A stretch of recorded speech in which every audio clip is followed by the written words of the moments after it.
everyone, it's Melody with Design by Melody, and if you have followed me for a while, you will know that we have recently moved into a house, and I actually started packing my craft room back in November of 2017, and I had a couple people ask me if I would share my process. Well, I didn't really start recording my process until I had pretty much packed up most of the room. So this is my old craft room that you are seeing, and I apologize for the video quality. These next couple videos showing my packing and unpacking process, the video quality is not going to be quite the same.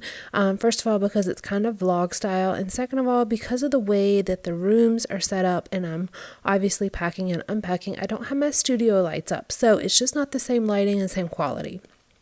So this first video is very short, and I do understand that this is not going to be what everybody wants to see, but I did want to go ahead and share the process since it was requested by a couple people. So the very first thing I did, this was actually the first room that I packed up in our house. We were in a townhouse and we moved to a larger house.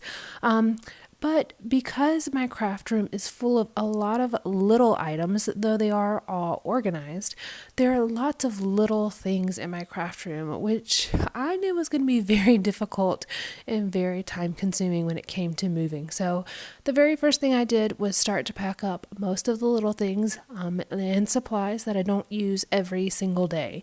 Now I started packing up over a month before we moved, and so I left a lot of my everyday kind of working types of supplies out. I left a couple kits out that I was working with.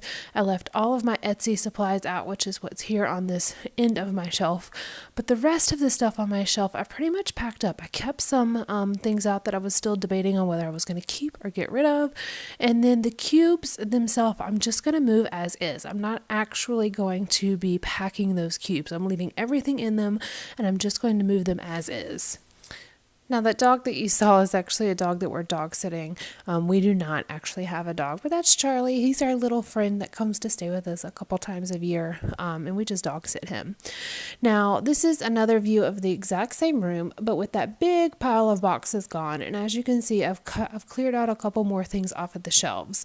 I still have my Etsy stuff out because I had my Etsy shop open at the time. I actually closed the Etsy shop for about a month, but at the time it was still open, and then all of my cubes are still there because, as I said, they're going to be moved just as is, just each individual cube, which really was a painstaking process. It was probably the easiest way to do it though, because I was able to leave things out and I didn't have to worry about individually packing everything, but it was still very difficult.